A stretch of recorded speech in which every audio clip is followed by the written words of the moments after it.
Hi, I'm Chef Gail Sokol and welcome to my kitchen. Today we're making candy shop cookies because I love all different type candies, nutty candies and chocolate covered raisins and anything you desire in a cookie in one place.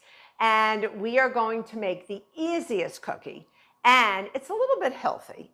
So I will explain in a moment. But what I'd like you to do is click that notification button because I want you to become a subscriber. I don't want you to miss any of my tips or videos because they're pretty cool. And I love having you with me in my kitchen. So I love candy, I love chocolate, I love cookies. I like to get them all together in one place. And this is a super easy cookie recipe to make. It's a drop cookie. It's big. They make 15 big cookies, and I mean like 3.5 inch in diameter. They are spectacular and they're easy to make. You don't even have to chill the dough.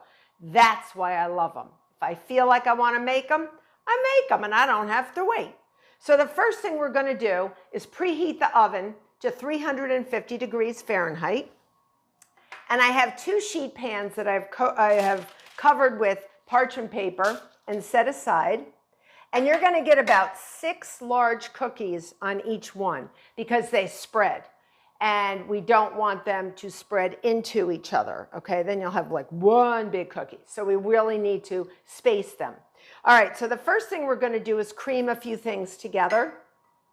So 1 stick and 2 tablespoons of unsalted butter softened.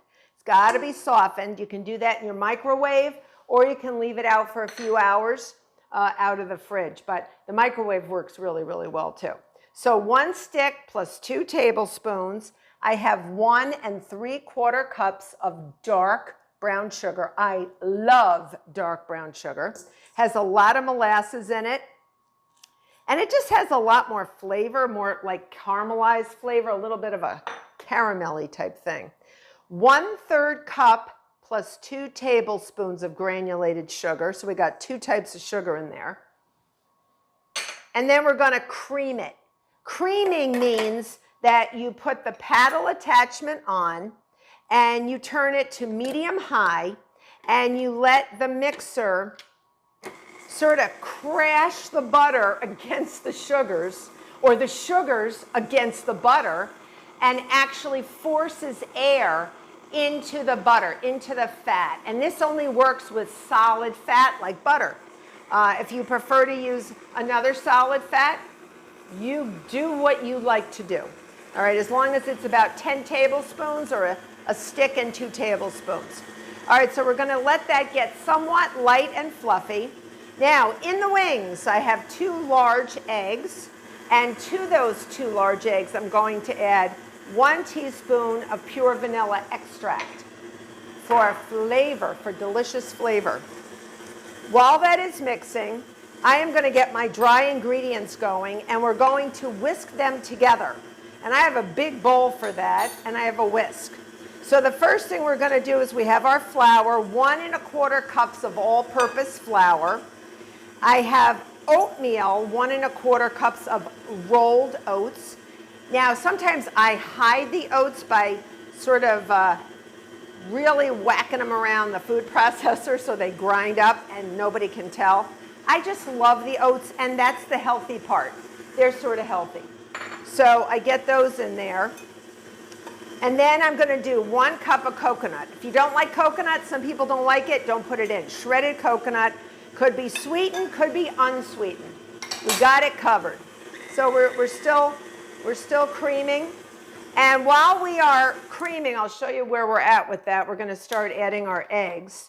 So it's sort of there's a lot of sugar to butter here. So we actually have like, sort of like a dark, almost looks like, like a wet sugar, like a wet sand. So you're not going to get like really light and fluffy at this point. We're going to add eggs. We're going to add 1 at a time. What I do is I crack them into a pourable spouted container like a liquid measuring cup or a little pitcher. And I'm going to pour approximately 1 egg in at a time. When I see a yolk go in, whatever white goes in after it, I call it an egg. Okay, good.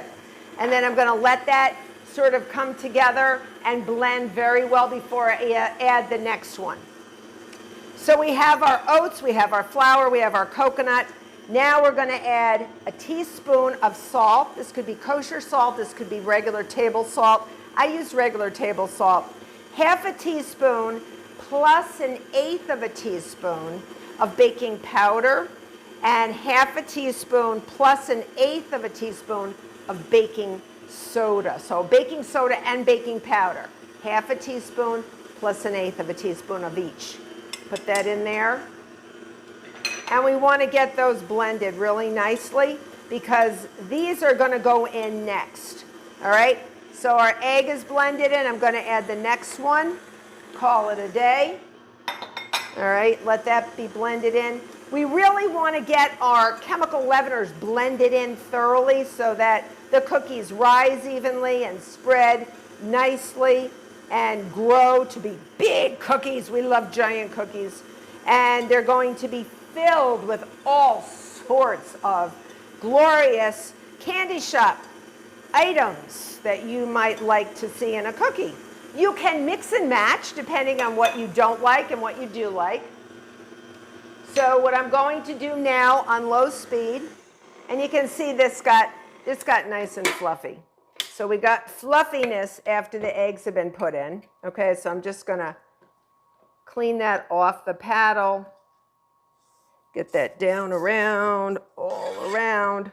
We are ready to go and add our dry ingredients only.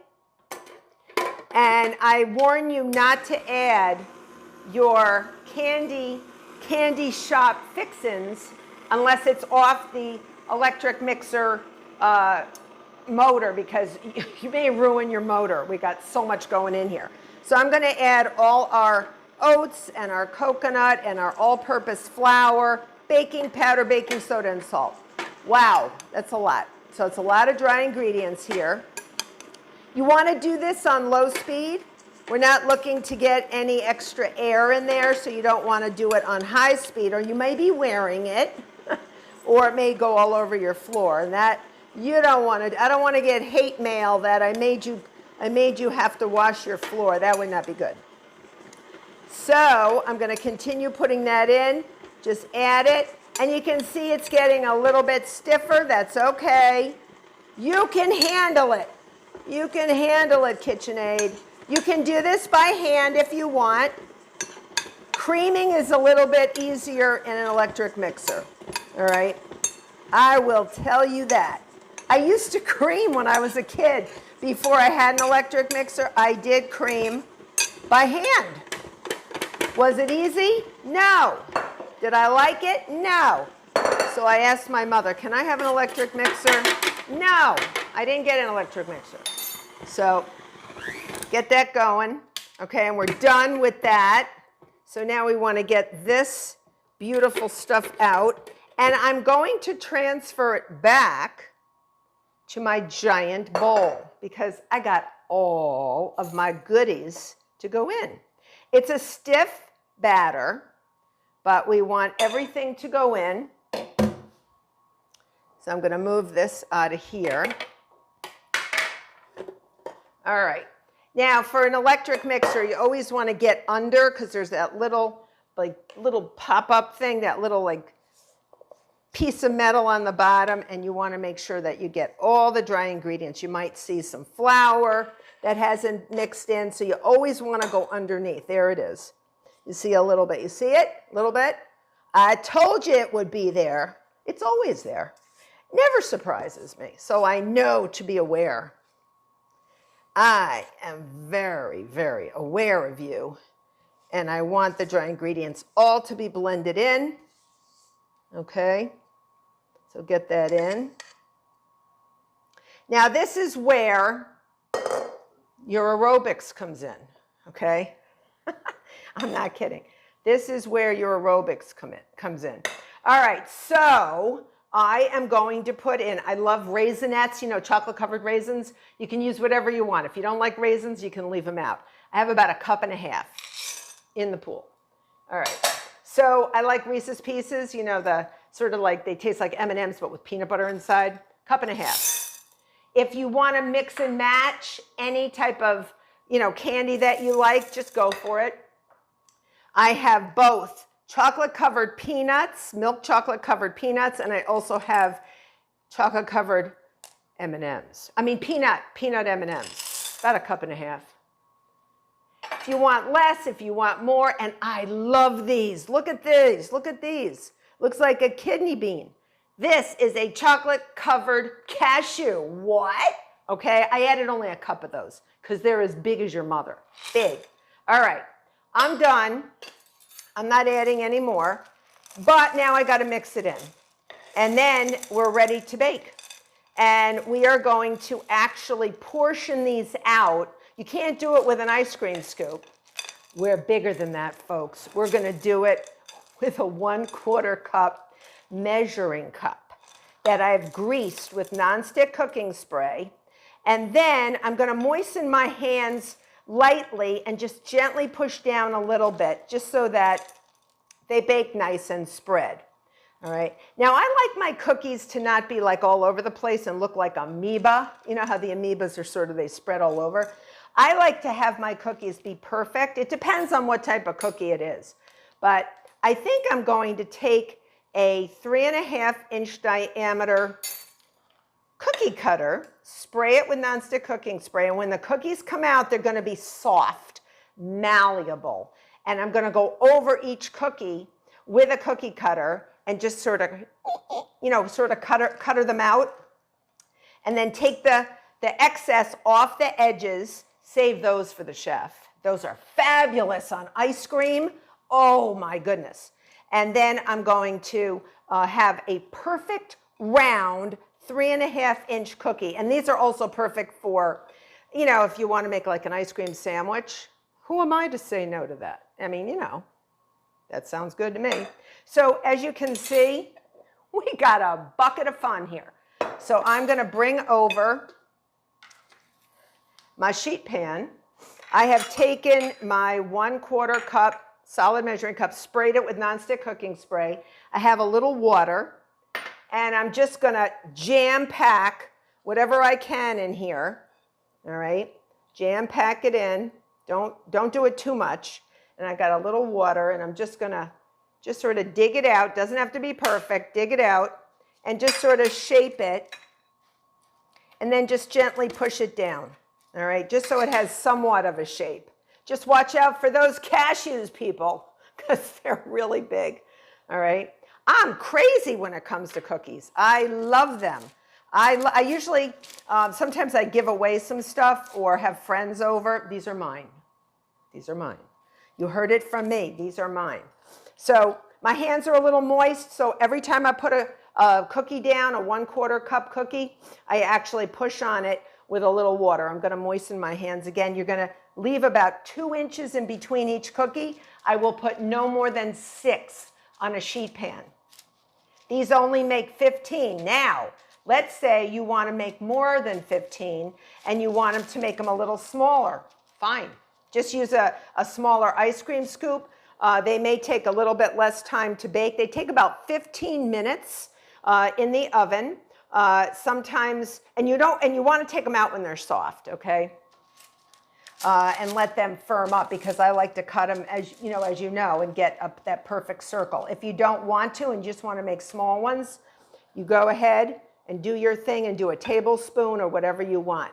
So these should make about 15, but because I was a little liberal with the candy, I might make a few more. I don't know. Who am I to say? We'll find out. We'll find out. So you see how I mean, this really is a big sheet pan. This is a big one. This is a big one. So if you have a smaller sheet pan, it might take a few go-arounds. So I'm going to be baking in stages. It's going to be a long night because I got a lot of batter. I love these. Oh my goodness. With a little ice cream or just by themselves. Oh, I think I got 2 cashews in this one right here. Yep, I'm watching you. I'm watching you, guy, right there. And you're going to just push it down gently. And we're going to put it in the oven for about 15 minutes. And as soon as it comes out, you are going to watch me cookie cutter it out and just get a perfect circle. So I'm baking these for 15, and I'll see you back. So my candy shop cookies just came out of the oven. They're as big as your head, okay? They're huge. And if you don't mind the irregular shape, you can leave them as they are. But if you want them perfect, what I like to do is take a 3.5-inch diameter cookie cutter. I spray it with nonstick cooking spray or just rub a little oil around them. Wait like 10 seconds and then go over to one and push down on it. You don't have to do this, but it makes great edges if you would like to, and just make sure you hold on because it's hot, all right? And you can see that this will come off. This will come off. Let me get a knife. Okay, so this will come off. They're still so hot, but this will come off. And they may look soft, but remember, they firm up quickly. Do not overbake your cookies. Do not bake your cookies. That is a plea from Chef Gail Sokol. If you overbake your cookies, they will be hard. And if you like them, you know, crunchy, that's fine. These are very, very soft and chewy on the inside. I should have left my, that's what I did when I made them last, is just leave your cookie cutter on here, all right? They don't look bad if you don't do that, but you can see how, like, amazing they look. If you keep, so I have a bowl for scraps, a bowl for scraps, and when those scraps harden and actually cool down, they get crispy. These will get crispy. These are amazing over ice cream. So I just get that out of the way. And then you have that perfect circle. So I put it on a wax paper lined sheet pan, all right? And if you don't want to do that, you don't have to. You can just see, I got this monster candy store cookie. It's just gorgeous. So you just want to put them out, and then you're ready to bake more. They're just beautiful. The more stuff, the more candy shop stuff you put in, the less likely you're going to want to cut. They're going to hold their shape. It's going to give them some body and structure. The more candy you put in, the less likely you're going to be making you're not going to just make 15 cookies. You're going to be able to make more. Trust me. So the more stuff you make, every time I make these, I put more stuff in them and I get more cookies out of them. I'm a cookie lover. I can't help. Now this is the big one. This is the big one. That was the one with 2 chocolate covered cashews, baby. Oh yeah. And wait till these cool. You're going to see what they look like. I'm going to break into one so you can see it. And then I'm going to continue baking mine off. Look how gorgeous they are. Look how beautiful they are. Oh, they're hot. Hot. Oh, hot. Right in the mouth. Oh my God. Oh, good. So good. I hope you make these candy shop cookies. You will love them. If you make them small, if you make them large, if you cut them with a cookie cutter or you don't get them perfect, they're amazing. I hope you become a subscriber. Until next time.